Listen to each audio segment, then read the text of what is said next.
media handle right now, showing on your screen using at Global TV NG. And you can also download the Global TV Nigerian mobile app from your Android and iOS devices to keep track of our broadcast, even right now, because it's about to get big. We are about to get big with the conversation here in the studio.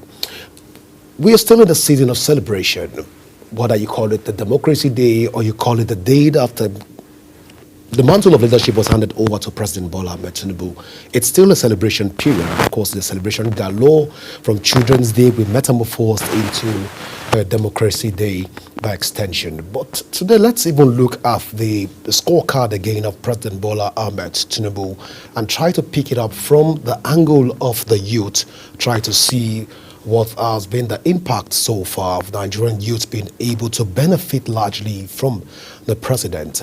And who best to join me in this conversation than the speaker, the national speaker of the National Youth Assembly of Nigeria, in the person of Usman Shagari Bashiru, who is joining me right now in the conversation. You're welcome to a Big Talk. Thank you very much, Mr. Gordon, for having me. Oh, so good to have you again join us, even on this table again. Thank you. All right, so let's delve into this conversation. People will say that the president has done magnificently well when it has to do with nationwide infrastructural development. It has to do with the developmental strides. Security has improved, the economy has bounced back, inflation is currently going down the drain. But in your own assessment, when you look at this administration for the last 2 years and just oppose it with other administration, what's your thoughts generally, and what's your take on the Bola Tinubu's administration for the last 2 years? Mr. Godwin, I think, like I said, the thing is that you can't just judge an administration based on 1 year or 2 years in office. But I believe that last year we had there were discussions like this where people were judging the administration based on their performance and based on their commitment to people. So the thing is that now we are in the second year. By the time we reach next year, it's going to be third year, which is going to be more of election, preparation. So I believe that now is the best time to judge this administration because it's the middle of the tenure, and whatever they need to do for the people, we need to see the progress by now before before the campaign year or before the election year.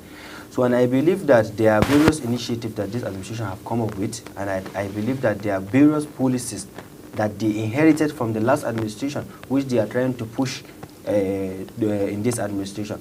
But the most important thing is that when it comes to governance, what the people are concerned about is that they need something that will affect them directly, something that people can see the effects directly. When this administration came in, which was May 29, 2023, the first thing that the president did was the removal of subsidy, and we all saw how that affects the people directly, how that impacts the economy, how that impacts the inflation, how that impacts the living standard of Nigerians.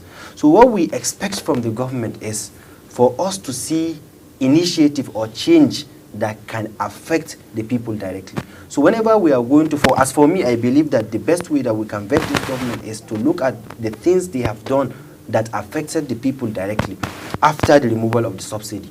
So we have various policies that are still being implemented.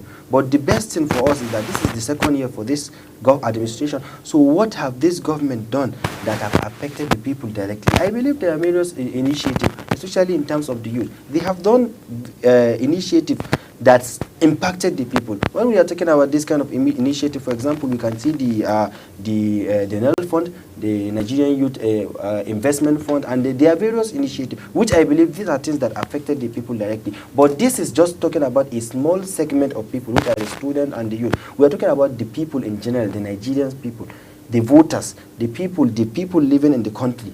What have you done to change their life? What have you done that people can see that this is something that the government have done and that have changed our life, and this is something that we are proud of it?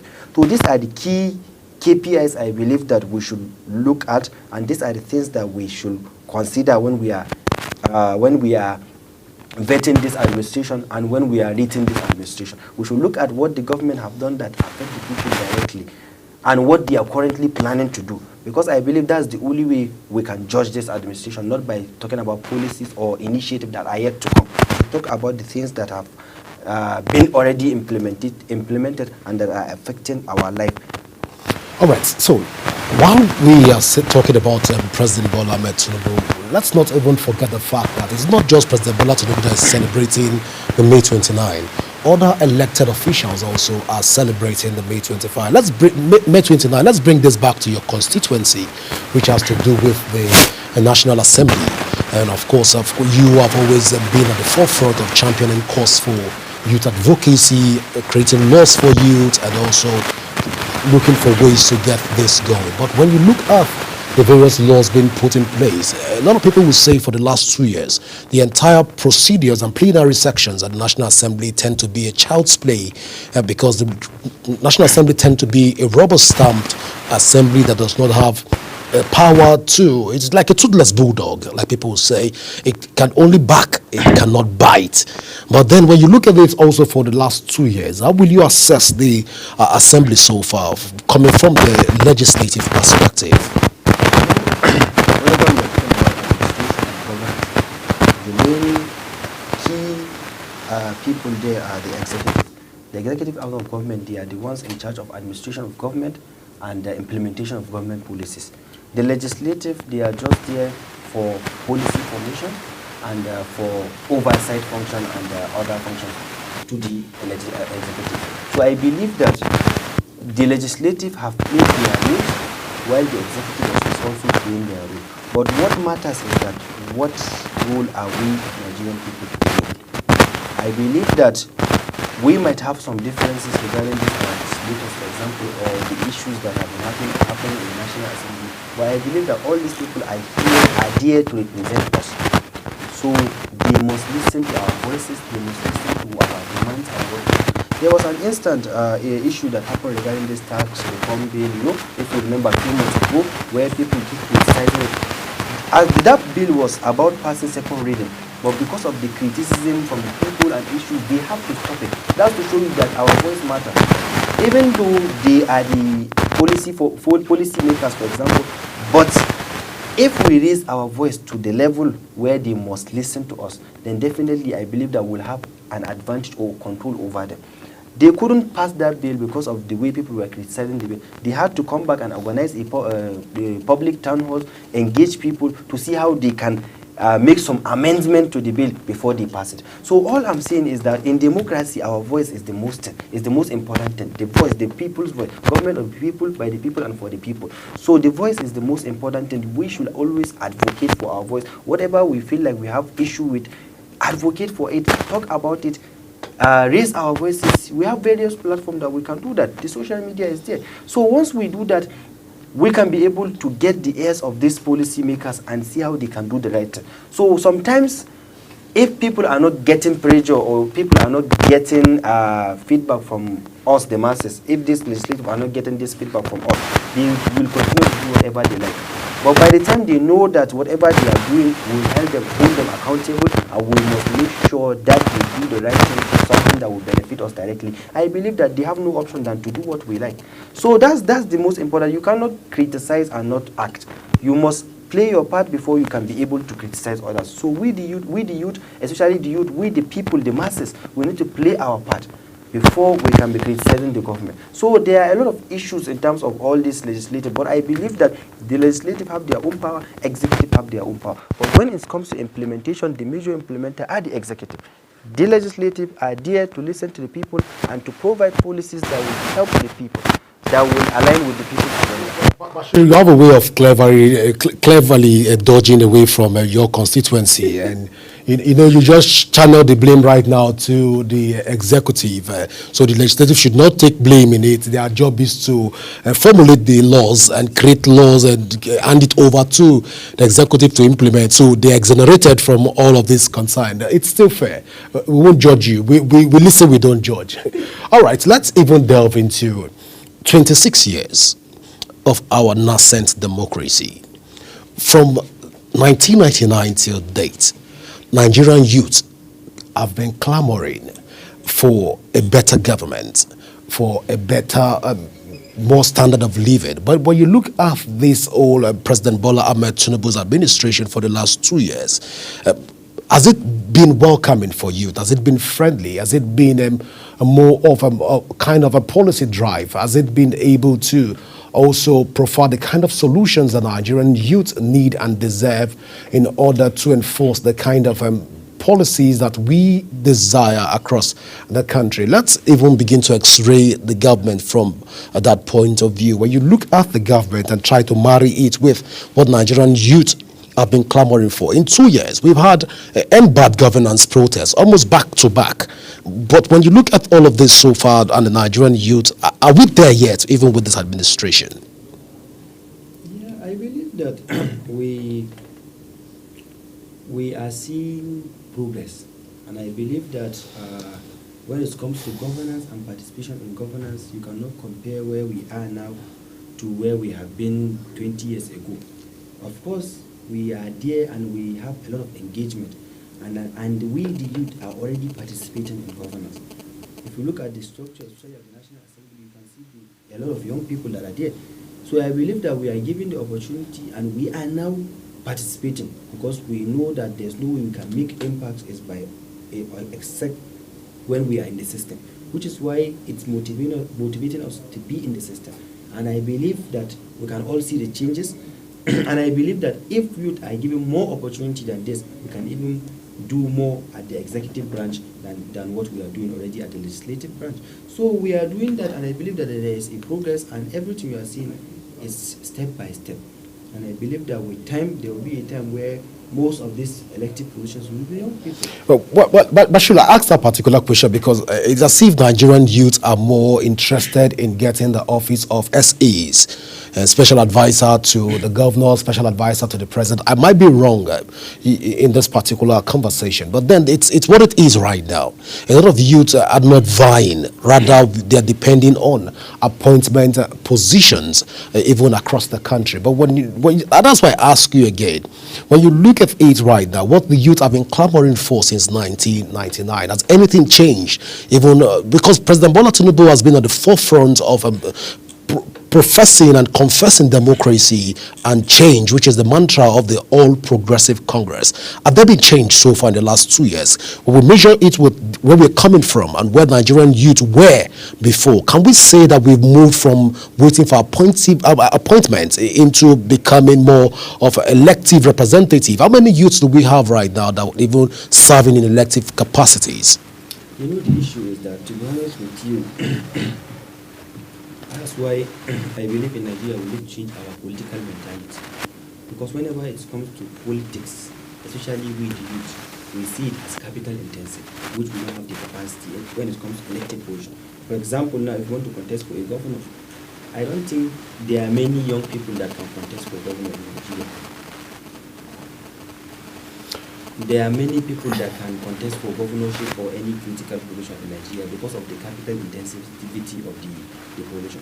So what I believe is that the reason I say there is need for this political reform and political ideological reform is that the reason we the youth mostly concentrate on all this political reform is because it's easier for us to get done, to get into the real politics. But we'll come back to that conversation right now. I've been signaled that we need to go for this very important break. We'll go for this break, and when we come back, we will delve into this conversation in full, because we won't allow the speaker, the national speaker for National Youth Assembly, to go this way if we don't get to x-ray all of this fact. Please stay with us. Big Talk continues in a moment.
All right, welcome back. Now, before we went on that break, we were talking about some of the youth activities in Nigeria, and of course, the national speaker for National Youth Assembly was reacting to. Let me allow you to even react to you. Sorry for interrupting you again. Please continue.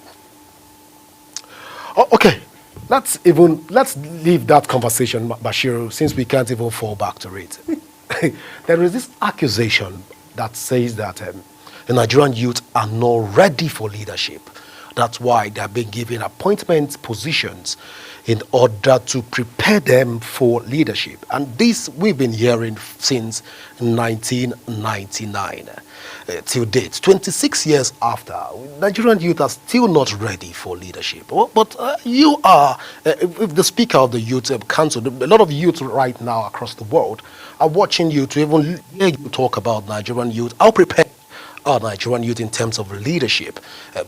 Or are we just paying lip service to leadership? Or we need a training ground to get appointments, and also probably someone will say you lick the ass off a politician to be able to get to that point. But let's get you react to this. How prepared are Nigerian youths for leadership? You know, the main issue we are facing as youth is that we have the mentality, political mentality, that we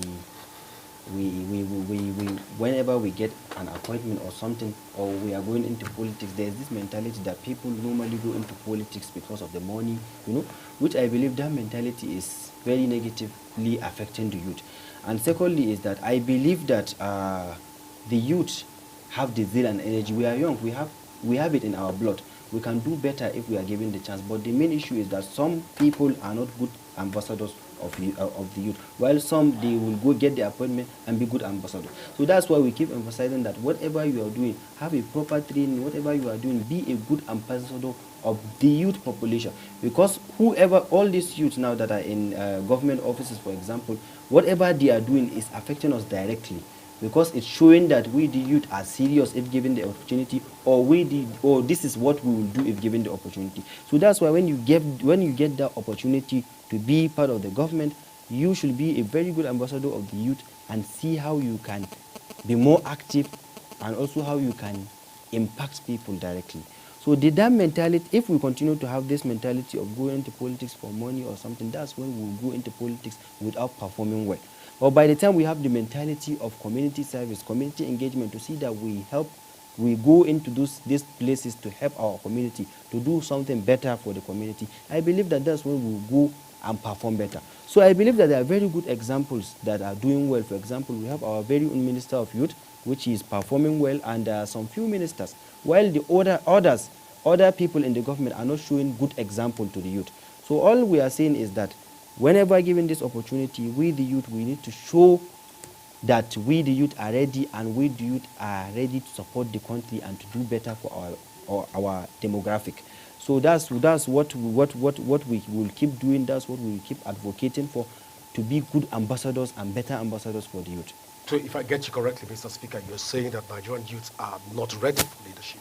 No, I'm not directly saying that we are not ready for leadership. What I'm saying is that some are ready while some are not ready. But what I'm going to keep emphasizing is that this kind of our platform, the National Youth Assembly of Nigeria, the main aim of this platform is to make sure that we prepare the young generation for leadership. All right. I'm asking that question in order to ask you, has President Bola Ahmed Tinubu been able to also, his administration, has it been able to propel and also prepare the Nigerian youths for leadership capacity, or is just another yes sir kind of administration in your own assessment for the last 2 years? You've mentioned the Minister of Youth, but even from the Ministry of Youth, we've not seen tangible and practical development coming from that youth in terms of empowering Nigerian youth to be able to compete favorably with their counterparts around the world. With all of this being playing out, you are even in this position, and you've been able to interact with the minister, and you've been able to access this government. What can you tell us about all of this practice? Has this something changed so far? Nigerian youth now ready? How many percent of Nigerian youth can we now say are ready for a leadership position? Compare it from 1999 till date. You know, politics or leadership is all about interest. And when we look at the the previous years, for example, compared to 1990s, many people don't have any interest in even political appointment. Look at it, for example, when you talk about 1999 to 2007, how many young people are even given commissioners? Now we have many commissioners, young commissioners, we have many youth, young ministers that are youth. So that's to show you that now the commitment and the passion for politics have increased among the youth. And we are trying to see that we are ready to participate, we are ready to engage more in politics. So that means that there's a lot of commitment. People now, youth are more committed to participating in politics than before. But the main problem is not the commitment, is the ideology that you are going into that office with. If you are going into that office with the ideology to make money, then you cannot do better.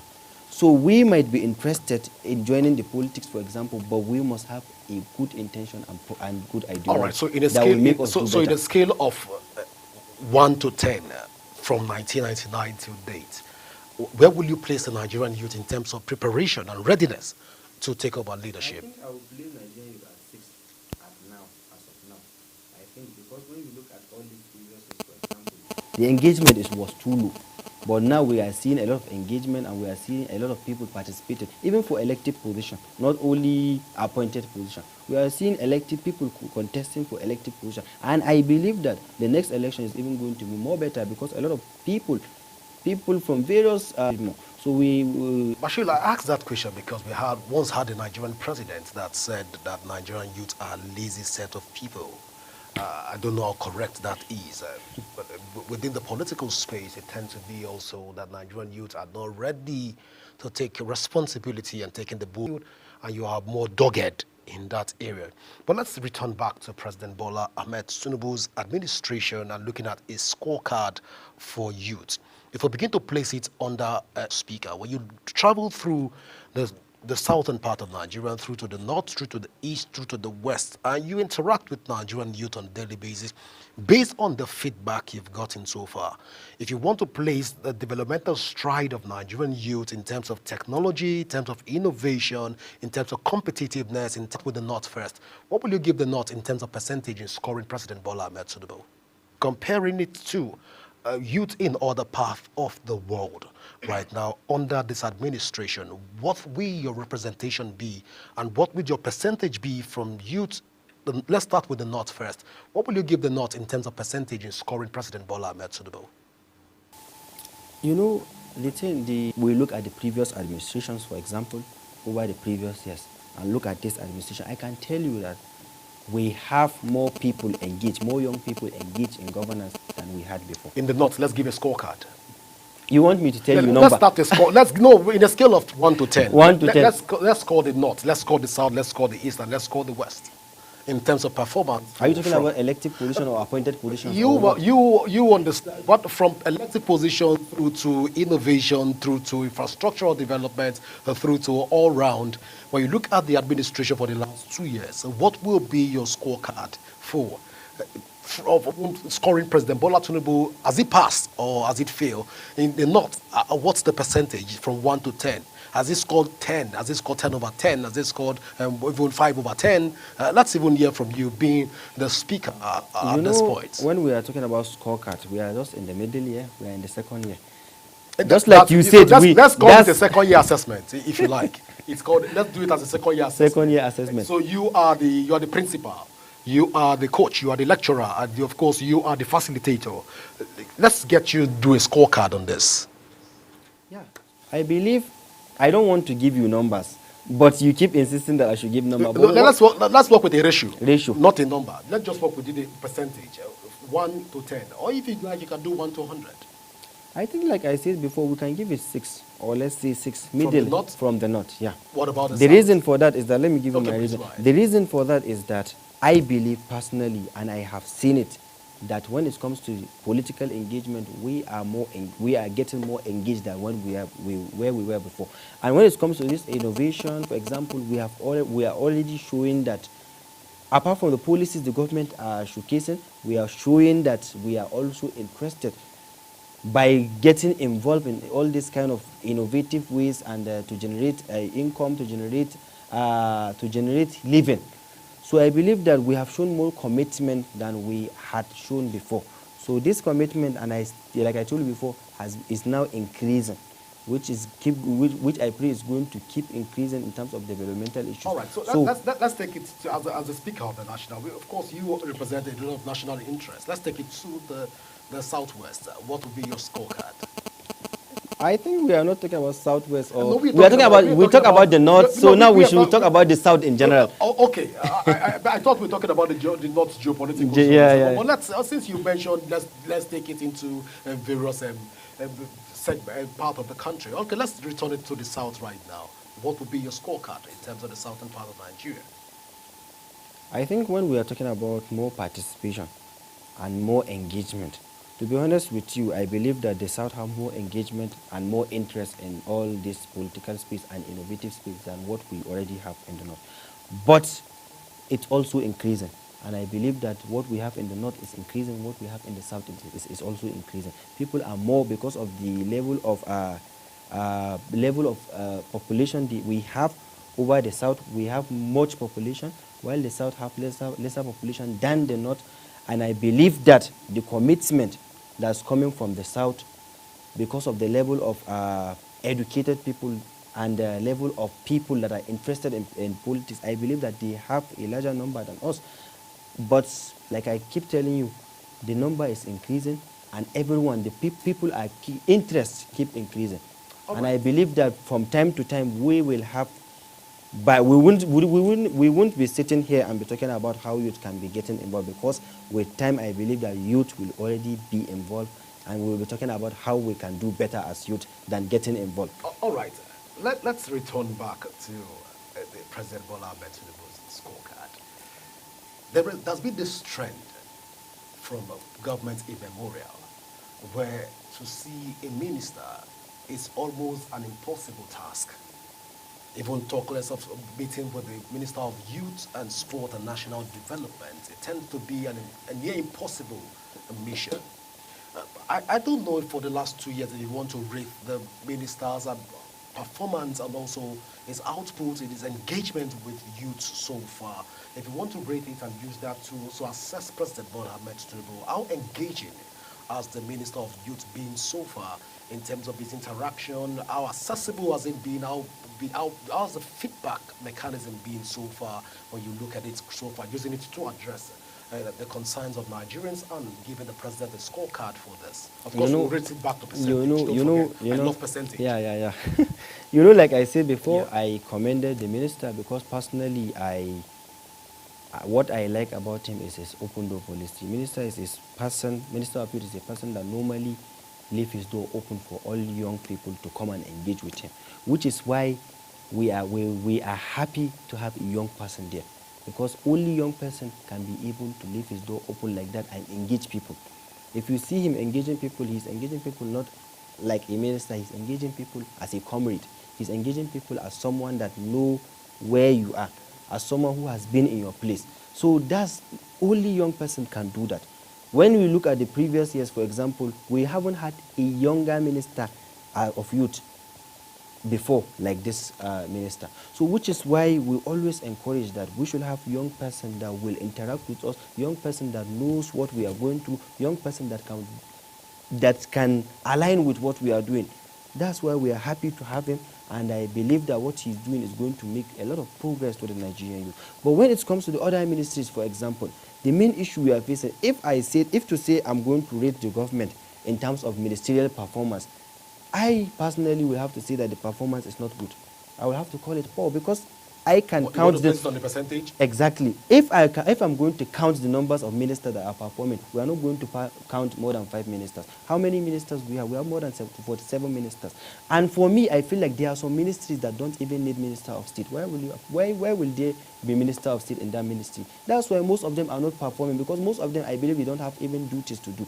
So if we can be able to be assessing, I believe the president have this special control unit and special monitoring unit on evaluation, headed by his SE Hadiza Bala Osman. If we can be able, Mr. President can be able to be evaluating these ministers based on their performance, I believe that many of these ministers will not be here. I believe that. So all I'm saying is that we are calling on Mr. President to use the office he created to be evaluating these ministers, not just leave them there even if they are not performing. They are there to serve Nigerian people. They are there to work. And another thing I'm going to tell you is that apart from the Ministry of Youth, I personally normally go to a lot of ministries to get engagement. Most of the ministry, for you to even see the minister is another wahala. For you to see the minister is a struggle. You can spend months for you to see the minister, especially when you are coming as a young person. It's very difficult for you. So only the Ministry of Youth cannot help Nigerian youth grow. I believe that other ministries are there and other ministries need to play their part and give room for us. I'm telling you that there is a ministry I've been doing follow-up just to see the minister for an engagement. For more than 6 months now, we were not able to see that minister.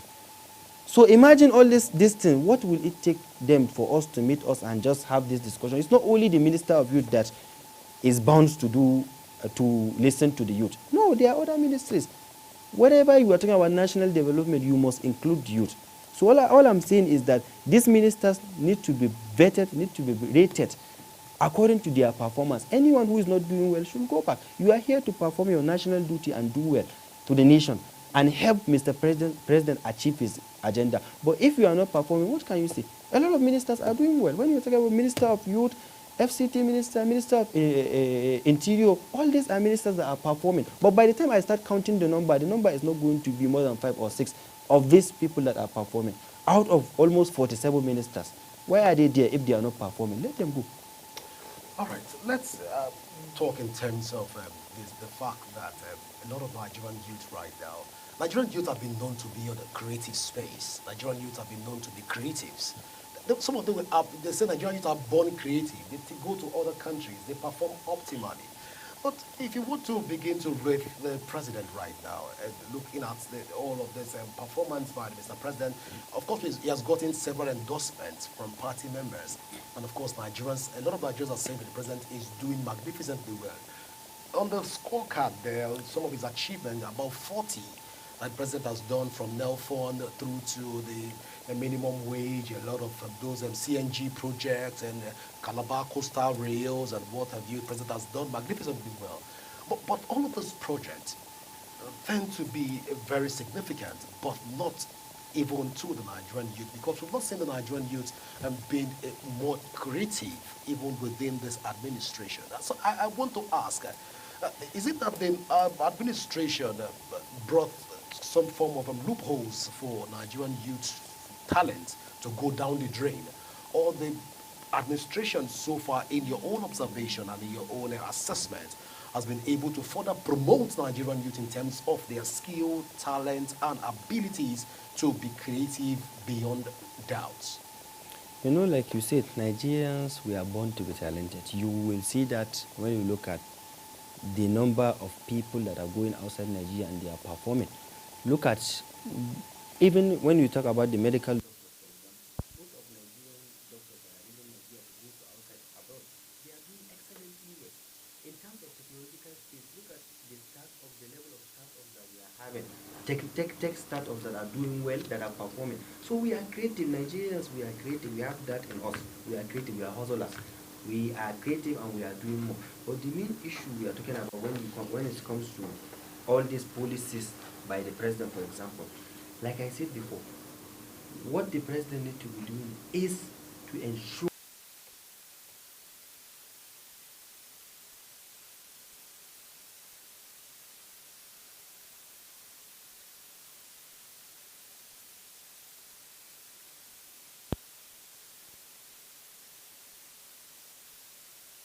line. They are good initiative, but the only issue is that they are not affecting people, majority of people directly. They are just affecting fragment of people. For example, when you are talking about the student loans for the student, how about the other people? For example, I'm not saying that these policies should not be made. They are good, and there will be a time where these policies will pay off. But all I'm calling on the government is to ensure whatever they are doing go to the people directly, affects the livelihood of the people. Look at the economy now, the way things are just going up like this. Inflation keep increasing, for example.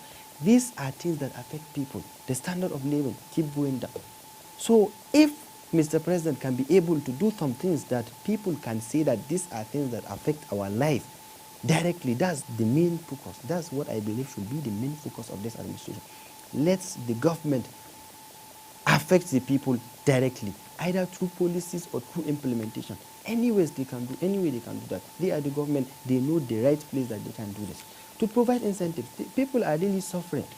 There's a lot of insecurity in the country. There's issue of light, for example. If you go to the northern part, you can stay for days without light. When you look at even this light issue, for example, some of the light that we generate in Nigeria we also give neighboring countries like Niger that light. But for the past few days, I have been hearing complaints, especially from that northern part, that there is no light. No light.